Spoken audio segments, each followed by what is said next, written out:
Бул эмелер Нариман Түлеев, ушу сумдун хозяиндары, кыскасы Акаевдин убагынан бери иштеген бардык чиновниктер, бардык гос разбойниктер жөнүндө сөз болот.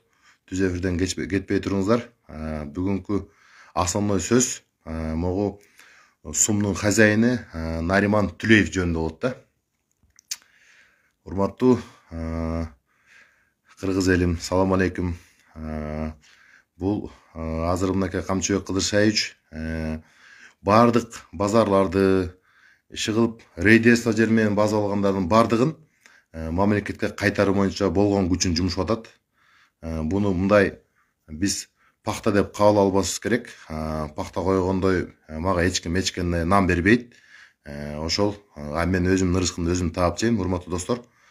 Анан могу Ташиевдин ушул саясатын колдош керек да. Эмнеге дегенде азыр мынакей гумду, сумдун кичике эле мындай көчүгө айланбаган жери $700, $1000 чейин кичике эле бир эки адамдын ичинде сорго мынтип ары бери басып жүрөт да. Эми ушулардын бардыгын урматтуу президент, урматтуу Садыр Нуркожоевич, урматтуу Камчыбек Кыдыршаевич ушул гумду, сумду ушундай бир мамлекетти тоноп алган экс чиновниктердин ушундай торговый комплекстер мамлекетке алса, мен жеке өзүм ойлойм, бул каракчылыкка кирбейт. Бул элдин уурдалган мүлкүн мамлекетке кайтаруу болуп эле эсептелет. Бул Нариман Түлеев деген Бакиевдин учурунда мэр болгон, ага чейин кийин ЖД вокзалды башкарган, ЖД вокзалдын төрагасы болгон. Бул мамлекет тоноп, Нариман Түлеев мамлекетти тоноп байыган чоң чиновниктердин бири бул. Мына ушуга окшогондорду, ушуга окшогон мына гумдар салып атат, ар жакта караван сарайлары бар. Ушунун бардыгы Сизек Оостун чөнтөгүнөн уурдалган акчага салынган бул. Наримандын атасы падыш болгон эмес, журт башкарган эмес. Болгону сизден, бизден чөнтөктөн урдап, жашнакай кылып, мыйзамдын негизинде урдап, билинбеген кылып, акча чогултуп, ЖД вокзалды талкалап, анан кийин мэр болуп, канча деген жерлерди талкалап, Нариман Түлеевке окшогондор ушул гумду салган. Бул гум чынында акыйкатта жер дагы, гум дагы элдик болуш керек. Гумдун эң арзан арендалары $500 кем эмес, эң арзаны алды 2000, 3000, 5000 чейин барат. Бул мамлекетти тонолгон акча, мамлекетти тоношуп, ушундай супермаркеттерди, гипермаркеттерди шумдук нерселер салышып, гум сумга окшогон. Кайра эле элди тоноп атат, аренда мененчи. Мына ушундай, ушул саясатты биз эки достун саясатын колдоп коюшубуз керек. Буну кошоматчы, дагы бирдеме сирдеме деп айтканга болбойт. Анткени мынакей Дордойго бар, арендасы асман, Ош базарга бар, бардык торговый комплекстердин, бардык базарлардын арендаларын бардык асман чапчыган. Арендадан төгөсүң, ичкен жегениңен чыкпай калат. Мен мисалы базарда отурбайм, бирок базарда отурган тааныштар бар. Арендага эле иштеп калдык дейт акыркы жылдарычы. Азыр ушуну абдан туура кылып атат. Ушундай бир өзүн билемдик менен арендаларын көтөрүп, элдин канын ичкен, $5000, $10,000 алган канын ичкен мындай өзүбүздүн зөөкүрлөрдү туп-туура кылып атат буларды. Буларды базардын бардыгы мамлекетке алып туруп, базар ээлерин өздөрүнүн бардыгын камап ташташ керек. Өздөрүнүн барын камаш керек да. Антпесе булар мынакей 30 жыл болду алдычы, эч кимибиз тойбойт. Шумдук байышкан, элибиздин жашоосу могу. Ит биске минбей эле, ит бисти минип калды да. Анан кийин ушундай бир саясий чечимдер болуп атканда негизи саясаттан нары бери сөз болуп туруш керек да, колдоп коюш керек мындайларды. Мына мисалы Ташиевди кошомат кылып атат, бийликтин сөзүн сүйлөп атат, кандайдыр бир чай пай берип койсо керек деген мындай кургак сөздөр. Мындай болбош керек да. Азыр бир тааныш инилер мисалы сотка сатат да, сумдачы мисал айтайын да. Ошол кичике эле жерге могундай ваннадай жерге эле почти $1200 төлөйт да. Эми ошолордун баардыгы элдин канын соргон ушундай экс разбойниктерди, каракчыларды, өмүр бою элдин канын соруп жашап келген нике курттарды туура эле кылып атат Ташиевдер. Баардыгы мамлекетке алыш керек.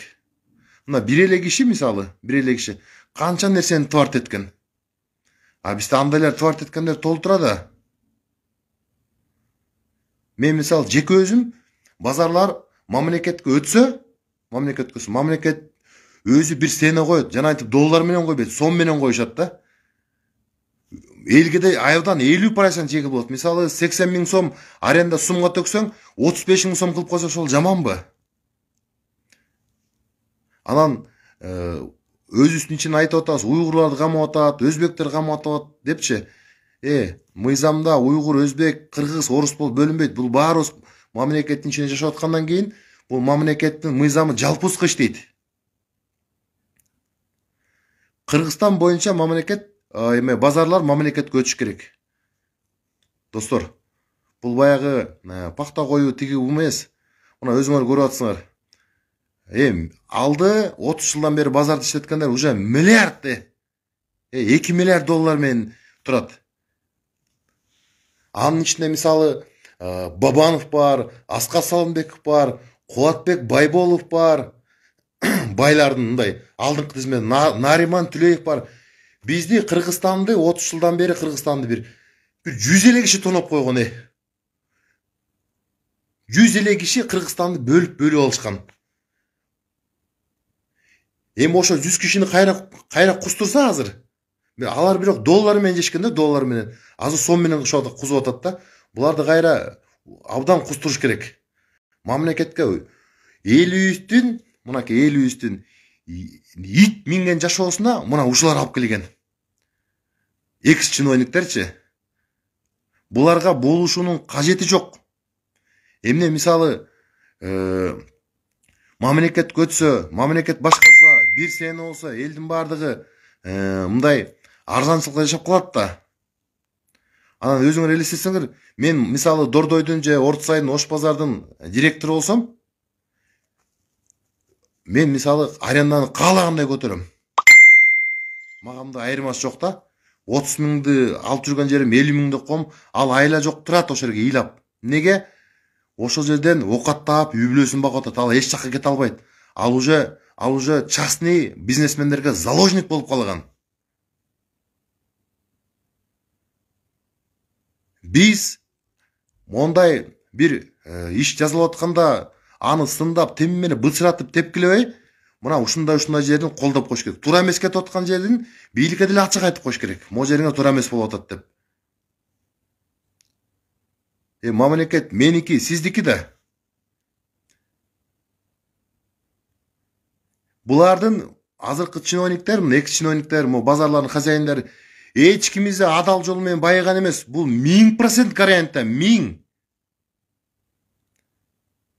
Же аталары хан болбосо, же чоң аталары бир мамлекетти башкарган кишилер болбосо, мынча байлыктар алып каяктан алды? Ал байлык алардыкы эмес, ал байлык жалпы биздики, элдики.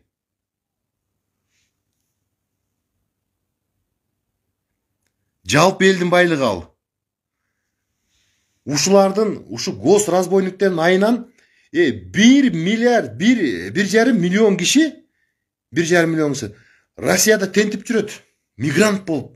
Мен Американы, Европаны айтпай эле коеюн. Кыргызстандын мисалы 35% азыр мигрантта жүрөт. Мына ушуга окшогон мамлекеттерди тоногон уурулардын, Нариманга окшош гос разбойниктердин, Бабановго окшогон контрабандисттердин, салык төкпөй байыгандардын баардыгы, ушулардын баардыгын кайра обратно кустуруш керек. Бүт байлыктарды мамлекетке тартып алыш керек булардын. Мамлекетке тартып алсак, ошол биздин көзөмөлдүн өзүбүздүн байлык болуп эсептелет. Сиздин байлык, биздин байлык болуп эсептелет. Анан өздөрү мээнет менен байыган, кредит алган, тиги бу деген сөздөр бар да. 80 жыл күнүнө кредит алса да мондай байыбайт эч ким. Мына Нариман Түлеев ЖД вокзалдын мында кыргызча айтканда көчүгүнө кол коюп келди. Мына ошол жактан Нариман Төлеев буттан турган. Мен силерге ушунун историясын айтып берейин. Нариман Төлеев балким мени сотко бериши мүмкүн бул видеодон кийин. Бирок мен соттошконго дайынмын. Анан кийин мэр болду Бакиевдин убагында. Канча деген автобус алып келди. Эсиңерде болуш керек. Ошол автобустарды Кытай эл республикасынан Кыргыз элине белек деген мындай белек жүзүндө кирген да. Келген бизге Кыргызстанга. Булар ар бир автобусту $40,000, $35,000 оформить этишкен. Чоң коррупцион схеманы кылган.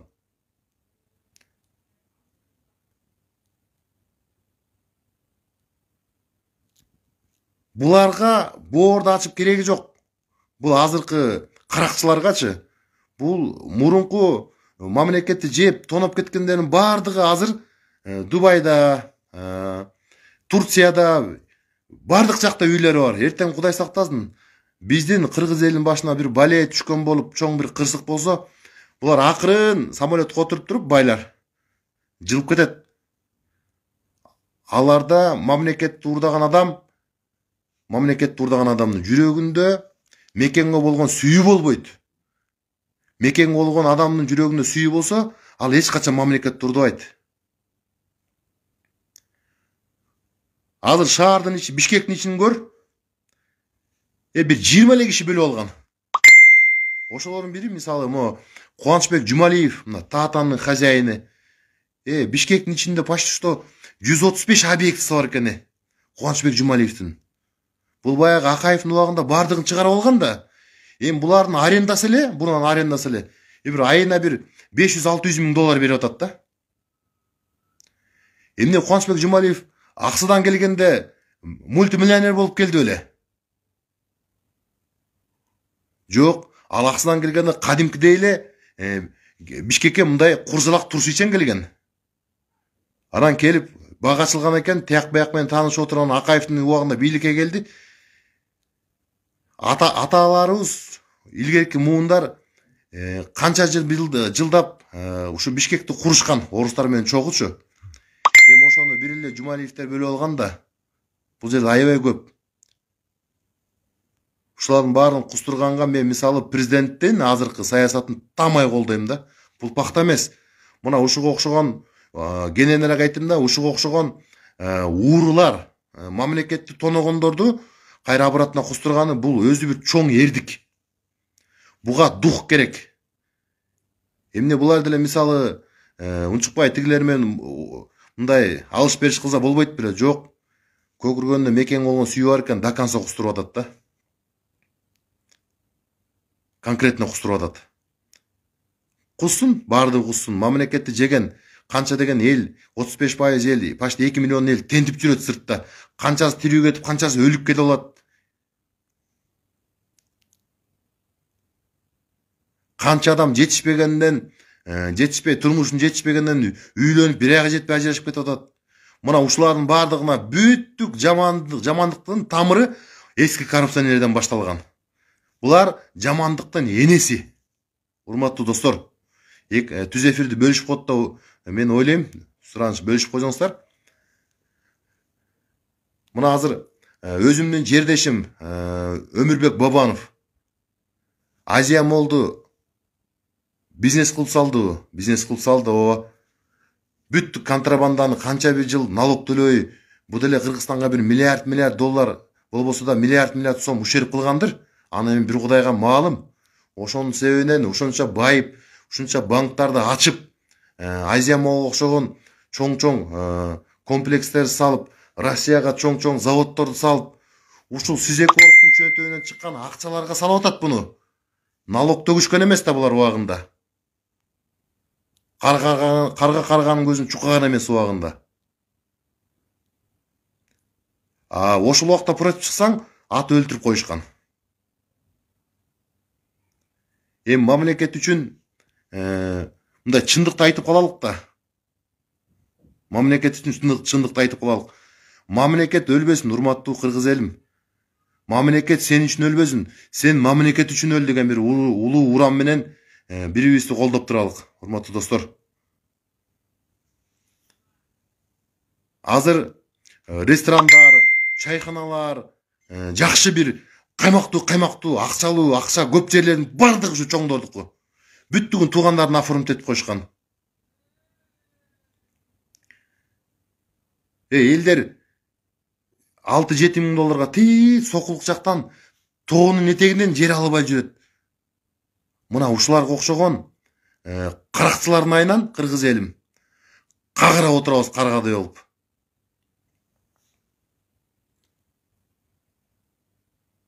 Азыр ушул чоңдордон бир мындай разара жолугуп жардам сурасаң, эч ким сага жардам бербейт.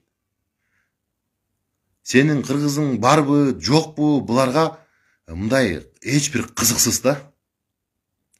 Кыргызстан оңолуп кетеби, жоголуп кетеби, булардын өзүнүн көкүрөгүндө тынч болуп, бала бакырасы жакшы окуу жайда окуп, мындай өздөрүн көзөтүп кетсе дагы, ушу балдарын бир мамлекетте ушу мендей болуп жашап калсын деп, бир уурулукту поколенияга берип атат да. Мына азыр ошондой уурулуктарга Камчыбек Ташиев балтасын алып чыгып, баарын мындай найза менен сайган, найза менен сайып, башын чапкан, башын чаап, бүттүгүн ушундай кылып баягы ордоруна келтирип атат. Негизи биздин Кыргызстанга ушундай порядок керек.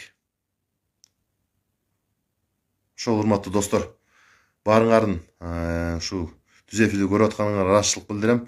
Ушу түз эфирди бөлүшүп койсоңуздар, мына могу жерде 24 киши отурабыз.